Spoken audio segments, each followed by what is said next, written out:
हमारे साथ major general GD Bakshi मौजूद हैं। बख्शी सर, किस तरह से आप देख रहे हैं और हॉर्मुज स्ट्रेट में जो ईरान का दबदबा है, क्या आने वाले वक्त में वो खत्म हो सकता है? इसके कोई आसार आपको दूर दूर तक नजर आते हैं क्या? क्योंकि अमेरिका और इजराइल ने तो पूरा जोर लगा दिया है यहां पर और डोनाल्ड ट्रंप ने तो अल्टीमेटम भी दे दिया है।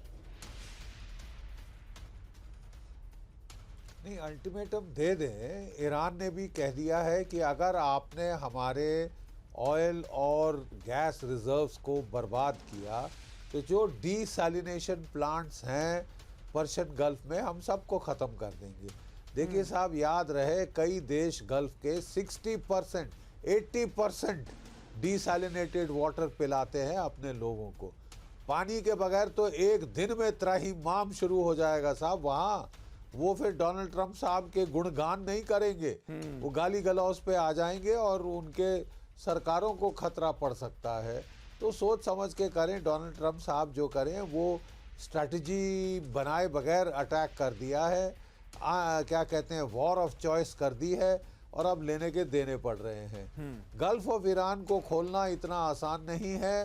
पूरा जो नॉर्दर्न तट है वो ईरान के कब्जे में है। वहाँ पे ballistic missile, cruise missile, drones लगे हुए हैं। आपने भले ही ईरान की नेवी डुबो दी हो, उससे कोई फर्क खास नहीं पड़ता। अच्छा, असली प्रॉब्लम्स हैं मिसाइल्स, ड्रोन्स।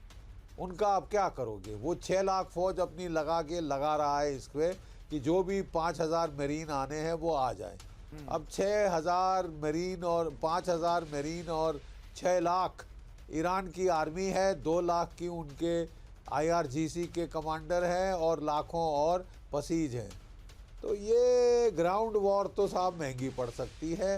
अमेरिकन एक्सपर्ट्स ने कह दिया है कि साहब ये सौदा उल्टा पड़ सकता है। 90% चांस है फेलियर की अगर आप ग्राउंड ट्रूप्स लगाएं। जिस दिन ground troops boots on ground करेंगे, ऑयल की कीमत $200 प्रति बैरल हो जाएगी।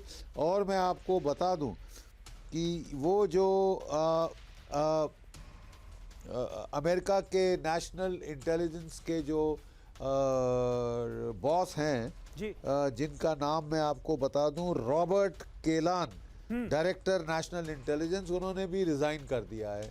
उन्होंने कहा है कि साहब मैंने डोनाल्ड ट्रंप को लड़ाई के 11 दिन पहले 7 बार ब्रीफ किया, लेकिन वो इंटेलिजेंस ब्रीफिंग को इनकन्वीनियंट समझते हैं। इनकन्वीनियंट समझते हैं। मैंने उनको बोला था कि गल्फ ऑफ हॉर्मुज बंद हो जाएगी, खाड़ी देशों पे हमला होगा, उन्होंने सुनी अनसुनी कर दी। वो सही बात है बख्शी साहब, यानी अब अमेरिका में घर पे भी घिरते नजर आ रहे हैं डोनाल्ड ट्रंप और कई खास बड़े बड़े अधिकारी जो हैं वो रिजाइन कर रहे हैं, इस्तीफा दे रहे हैं। लेकिन खास बात यह है कि उसके बावजूद भी डोनाल्ड ट्रंप कहीं से भी अपनी गलती मानने के लिए तो तैयार है नहीं, बल्कि जो लोग इस्तीफा देते हैं उन्हें आईना दिखाने की कोशिश करते हैं, उन्हीं के ऊपर इल्जाम लगा दिए जाते हैं, जांच शुरू हो जाती है। बहुत बहुत शुक्रिया बख्शी साहब आपका हमारे साथ जुड़ने के लिए। दीपक वोरा सर हमारे साथ लगातार बने हुए हैं। और देखिए, हॉर्मुज पर ईरान की ट्रंप की वार्निंग सामने आई है। दुश्मनों के लिए नहीं खुलेगा हॉर्मुज से नहीं गुजरेंगे दुश्मनों के शिप। फिर कहा ईरान ने बाकी देशों के लिए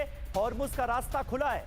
ट्रंप के 48 घंटे के अल्टीमेटम पर यह है ईरान का जवाब। ट्रंप ने 48 घंटे के अंदर हॉर्मुज स्ट्रेट खोलने की चेतावनी दी है और उसके बाद ईरान ने कहा है कि जो फ्रेंडली कंट्री हैं उनके लिए हॉर्मुज स्ट्रेट खुला है, लेकिन दुश्मन देशों को रास्ता नहीं दिया जाएगा। और हॉर्मुज की सुरक्षा के लिए तैयार है जापान। हॉर्मुज से माइंस हटाने के लिए जापान तैयार हो गया है। बारूदी सुरंग हटाने के लिए सशर्त सैन्य तैनाती के लिए सीज फायर होने पर जापान कर सकता है तैनाती।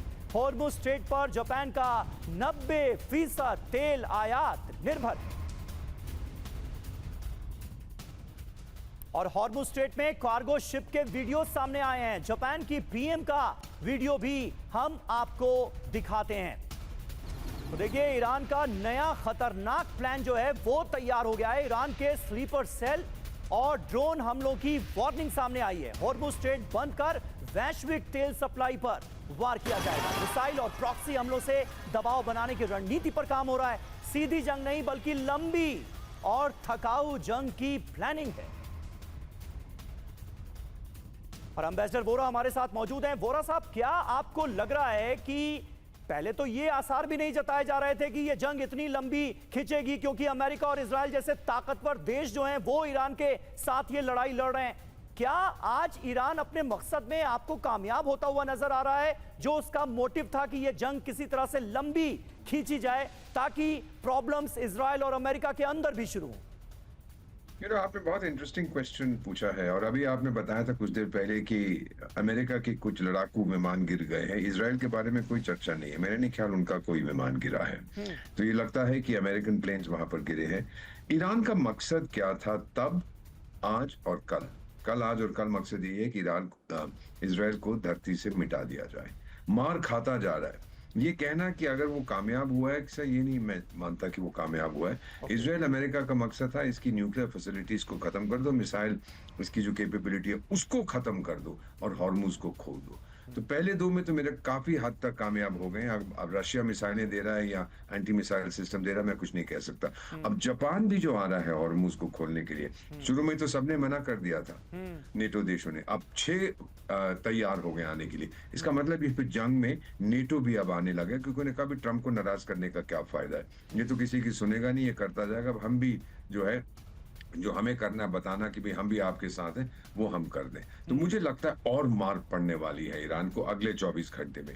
और कल आपके प्रोग्राम में शायद हम बातचीत करेंगे कि अब कहीं से और फीलर्स आ रहे हैं कि युद्ध विराम होना चाहिए। ये स्थिति इतनी जल्दी डेवलप हो रही है, इवॉल्व हो रही है कि कुछ भविष्यवाणी करना संभव बिल्कुल नहीं। सही आपने कहा सर, बिल्कुल सही आपने कहा। बहुत तेजी से डेवलपमेंट होते हुए हम अपनी नजरों के सामने इस जंग में देख रहे हैं। बहुत बहुत शुक्रिया वोरा सर आपका हमारे साथ जुड़ने के लिए और ये तमाम जानकारियां हमारे दर्शकों के साथ शेयर करने के लिए। और देखिए, ईरान की अमेरिका और इजराइल को सीधी चुनौती सामने आई है। ये क्या है? मिडिल ईस्ट की जंग में नहीं होगा सीज फायर, पूरी तरह से युद्ध खत्म करेगा ईरान। दोबारा ऐसे हालात आने ही नहीं देगा ईरान, ये कहा है ईरान के विदेश मंत्री अब्बास अराक्ची ने।